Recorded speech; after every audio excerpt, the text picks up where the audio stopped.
आता याच्यामध्ये आपण डिस्कस करू की तुम्ही बघा तुम्ही कोणत्या कॅटेगरीमध्ये फॉलो होताय, कोणती केस तुम्हाला लागू होते. तुम्ही ऑटो फ्रीज झाला आहात आणि आता तुम्हाला ती सीट एक्सेप्टच करायची आहे. जर सोडाल तर तुम्ही कॅप राऊंडमधनं बाहेर येणार. थर्ड राऊंडला पार्टिसिपेट करू शकता. तुम्हाला इथे बेटरमेंटसाठी अप्लाय करण्याची परत गरज नाहीये, कारण की शेवटच्या राऊंडपर्यंत जाण्यात काहीच रिस्क नाहीये जर तुमच्या हातात सीट आहे तर. नमस्कार विद्यार्थी मित्रांनो, मॅट्रिक सायन्स अकॅडमीमध्ये तुमचं स्वागत आहे. सेकंड कॅप राऊंडचा अलॉटमेंट लिस्ट आजच डिक्लेअर झाली आहे आणि तुम्ही बघितलं असेल की तुमचं अलॉटमेंट झालं आहे का नाही. आता बऱ्याच वेगवेगळ्या कॅटेगरीचे स्टुडंट असतील की जसं की काही जणांचं अलॉटमेंट झालं असेल. आता याच्यामध्ये आपण डिस्कस करू की तुम्ही बघा तुम्ही कोणत्या कॅटेगरीमध्ये फॉलो होताय, कोणती केस तुम्हाला लागू होती. तुम्ही फर्स्ट राऊंड ॲडमिशन फॉर्म भरला, कॅप राऊंड फॉर्म भरला, तुम्हाला काहीतरी कॉलेज मिळालं. ऑब्व्हियसली तुम्हाला ते नको होतं म्हणून तुम्ही बेटरमेंटला अप्लाय केलं आणि आता सेकंड राऊंडमध्ये एकतर तुम्हाला कॉलेज अलॉट झालं असेल. जर तुम्हाला 1, 2, 3 मध्येच अलॉट झाला असेल तुम्ही ज्या टाकलेल्या प्रेफरन्समध्ये, तर तुमच्याकडे जास्त काही चॉईस नाही आहे. तुम्ही ऑटो फ्रीज झाला आहात आणि आता तुम्हाला ती सीट एक्सेप्टच करायची आहे. जर सोडाल तर तुम्ही कॅप राऊंडमधनं बाहेर येऊन जाल आणि तुमचं कॉलेज हातातनं जाईल. त्यामुळे तुम्हाला सीट एक्सेप्ट करायची, एक्सेप्ट करून कन्फर्म ॲडमिशनला कॉलेजला जाऊन, कॉलेजला व्हिजिट करून, डॉक्युमेंट व्हेरिफाय करून फायनली तुम्हाला ॲडमिशन घ्यायचं आहे कॉलेजची फी भरून. सो तुम्ही ते ह्या ॲडमिशन प्रोसेसमधनं पूर्णपणे बाहेर गेला आहात सिन्स तुम्हाला 1, 2 किंवा 3 या नंबरचं कॉलेज लागलं आहे. बट आता दुसरा पॉसिबिलिटी काय की तुम्हाला 4 नंबर किंवा त्याच्या खालचे कॉलेजेस लागले असतील तर काय? तर येस, तुमच्याकडे अजून चान्स आहे की तुम्ही पुढे जाऊ शकता. बट तुम्हाला 4च्या खाली कुठलातरी नंबरचं लागलंय कॉलेज आणि तुम्ही सॅटिस्फाईड आहात. तुम्हाला पुढे नाही जायचंय. लाईफमध्ये तुम्हाला चिल करायचंय. तर तुम्ही आता फ्रीज करून कन्फर्म करू शकता, कॉलेजला जाऊन ॲडमिशन डन करू शकता. कारण की तुम्हाला जे हवं होतं ते मिळालंय. आता कशाला पुढे जायचं? बट जर तुम्ही सॅटिस्फाईड नसाल, तुम्हाला जे मिळालंय सेकंड राऊंडला ते तुम्हाला नको आहे, तुम्हाला अजूनही वर ट्राय करायचंय, तर येस, फोर्थ नंतर जर तुमचा कुठला प्रेफरन्स लागला असेल, से तुमचा 7th नंबरचा प्रेफरन्स लागला असेल किंवा तुमचा 5th नंबरचा प्रेफरन्स लागला असेल, तर तुमच्याकडे चान्स आहे बेटरमेंट करण्याचा.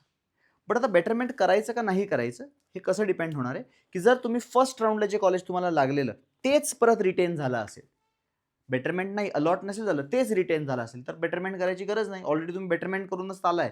बट नवीन काहीतरी लागलं असेल, अलॉट झाला असेल आणि तुम्हाला अजून अपग्रेड करायचं आहे. म्हणजे फर्स्ट राऊंडला कॉलेज एक्स लागलेलं, आता सेकंड राऊंडला कॉलेज वाय लागलंय आणि आता तुम्हाला अजून वर अपग्रेड करायचं, तर येस, तुम्हाला सीट एक्सेप्ट करावी लागेल बेटरमेंटसाठी आणि राऊंड 3 साठी प्रोसीड करावं लागेल. जर तुमची नवीन सीट नसेल मिळाली, नाही तुम्ही फर्स्ट राऊंडला जी सीट मिळाली तीच राहिली, मॅक्सिमम मुलांचं तसंच झालंय की जी सीट तुम्हाला पहिल्या राऊंडला लागलेली, नो अपग्रेड, तेच लागलंय परत. तर तुम्हाला अजूनही पुढे लढायचं आहे, अजूनही पुढे थर्ड आणि फोर्थ राऊंडला जायचं आहे, तर प्रिव्हियस सीट जी आहे ती तुमची रिटेन झाली, तुम्ही पुढे जाऊ शकता. थर्ड राऊंडला पार्टिसिपेट करू शकता. तुम्हाला इथे बेटरमेंटसाठी अप्लाय करण्याची परत गरज नाहीये. म्हणजे तुम्हाला परत कुठली फी भरायची गरज नाही. आणखी तुम्हाला ऑलरेडी तुम्ही ते ₹1000 भरून बेटरमेंटसाठी लॉक केलेली तुमची सीट एक्सेप्ट केलेली. आणि ह्या सगळ्यांपेक्षा एक वेगळी केस की तुम्हाला पहिल्या राऊंडलाही काही अलॉट नव्हतं झालं. कारण की तुम्ही कॉलेजेस खूप भारी-भारी भरलेले. तुमच्या स्कोर्सच्या कंपॅरिझनमध्ये तुमचा रँक 50,000 आहे आणि तुम्ही सगळे कॉलेजेस पहिले 20,000चेच भरले असतील, तर कशी लागणार सीट? तुम्ही सेकंड राऊंडला पण तीच मिस्टेक केली आहे, की तुमचा रँक आहे 50,000 आणि तुम्ही सीट 10-20,000ला क्लोज होणारी कॉलेजेस भरली आहेत. तर तुम्हाला नाही लागली कुठलं हे. आता तुम्ही थर्ड राऊंडला तर जाऊ शकता ऑब्व्हियसली, बट तुम्हाला मी रिकमेंड करीन की तुम्ही एकदा परत व्यवस्थित फॉर्म भरा. तुम्ही फॉर्म कसा भरला पाहिजे? जर तुमची 50,000 रँक आहे, तर तुम्ही फॉर्म कसा भरला पाहिजे? तर येस, ऑब्व्हियसली प्रत्येकाची इच्छा असते 1 नंबरला सी टाकायचं. टाका सी 1 नंबरला, काही प्रॉब्लेम नाही. तुम्ही तुम्ही फॉर्म भरताना फर्स्ट झोनमध्ये असे कॉलेजेस टाका की जे पहिले 30-40,000 मध्ये क्लोज झाले, जे तुम्हाला मिळतच नाहीत. पण सेकंड रेंज असे पण कॉलेज टाका की जे 40 ते 50,000, 55,000 मध्ये आहेत. हे तुमच्यासाठी आहेत. हे तुम्हाला मिळू शकतात असे कॉलेजेस आहेत. आणि वर्स्ट केस त्याचा पण विचार करून ठेवला पाहिजे, की जर हे पण नेमकं आपल्या थर्ड राऊंडला ह्याच्याकडे सीटच नाही राहिल्या तर काय? त्या केसमध्ये तुम्ही खाली पण जाऊन 55,000 to 70,000 चे पण भरून ठेवा. काही प्रॉब्लेम नाही. काहीतरी लागणं कधी पण बेटर आहे काहीच न लागण्यापेक्षा. सो तुम्ही फॉर्म भरताना एम्बिशियस, मॉडरेट आणि सेफ असे 3 झोनमध्ये फॉर्मला डिवाइड करून भरला पाहिजे. जर तुम्ही प्रॉपरली भराल तर नक्कीच थर्ड राऊंडला जेव्हा आपण जाऊ तेव्हा तुम्हाला काहीतरी अलॉट होईल, हातात काहीतरी असेल आपल्या. घ्यायचं नाही घ्यायचं तो डिसिजन शेवटी घेतो आपण. बघा, कॉलेज अलॉट झालं ह्याचा अर्थ असं नाही की घ्यावंच लागतं. फोर्थ राऊंडपर्यंत समजा तुम्हाला नकोच असेल ते कॉलेज, तर तुम्ही सोडून द्या. ₹1000 जातील तुमचे. बट तुम्ही कॅप राऊंडला नंतर परत स्पॉट राऊंडला तुम्ही अप्लाय करू शकणार आहात. सो ह्या सगळ्या केसेस वेगवेगळ्या पॉसिबल आहेत. आता तुम्हाला एक एक्स्ट्रा पॉईंट सांगतो इथे मी. जर तुम्हाला आता सेकंड राऊंडला तुम्ही अपग्रेड झाला आहात आणि तुम्हाला 4, 5 किंवा 6 यातली कुठली तरी सीट मिळाली आहे, समजा 5 नंबरची मिळाली आणि तुम्ही आता विचार करता नाही मला तर शेवटच्या राऊंडपर्यंत लढायचं आहे. 5 नंबरची तुम्हाला ऑलरेडी मिळाली आहे आणि तुम्ही ट्राय करताय की नाही मला 5व्या राऊंड 4थ्या राऊंडपर्यंत जायचं आहे. तर मात्र तुम्ही आता थर्ड राऊंडला जाल. आता काय होईल थर्ड राऊंडला, समजा तुम्ही अपग्रेड नाही झाला, तुम्हाला परत 5 नंबरचंच लागलं, तर तुम्ही ऑटो फ्रीज होऊन जा. कारण की ऑटो फ्रीज आता 1, 2 आणि 3 होतं. फर्स्ट राऊंडला पहिला वाला ऑटो फ्रीज होत होता, सेकंड राऊंडला 3 वाले पहिले 3 ऑटो फ्रीज होत आहेत, थर्ड राऊंडला पहिले 6 ऑटो फ्रीज होणार आहेत. आणि तुमचा आता 5 नंबरचा प्रेफरन्स लागला होता, समजा पुढच्या राऊंडला असंच राहिलं आणि 5 नंबरचा परत लागला, तर तुम्ही ऑटो फ्रीज होऊन जा, तुम्ही फोर्थ राऊंडला नाही जाऊ शकणार. तर एक पॉसिबिलिटी आहे, जर तुम्हाला खरंच चौथ्या राऊंडपर्यंत ट्राय एंडपर्यंत करायचं असेल, तर तुम्ही काय करा की तुम्ही हा जो 5 नंबर लागलाय ना, त्याच्या आधी असे कॉलेजेस भरा की ज्यांचे कट ऑफ्स खूप हाय आहेत. लाईक समजा तुमचा रँक आहे 5000 आणि तुम्ही वरती कॉलेजेस 4 टाकले होते, जे ते 4500 वाले होते, 4000 वाले होते, 3500 वाले होते आणि 3000 वाले होते. आणि तुमचा एम आहे की हा 3500 वाला किंवा 3000 वाला कॉलेज मला हवंय आणि तुमचा आता 5 नंबरचा प्रेफरन्स लागलाय.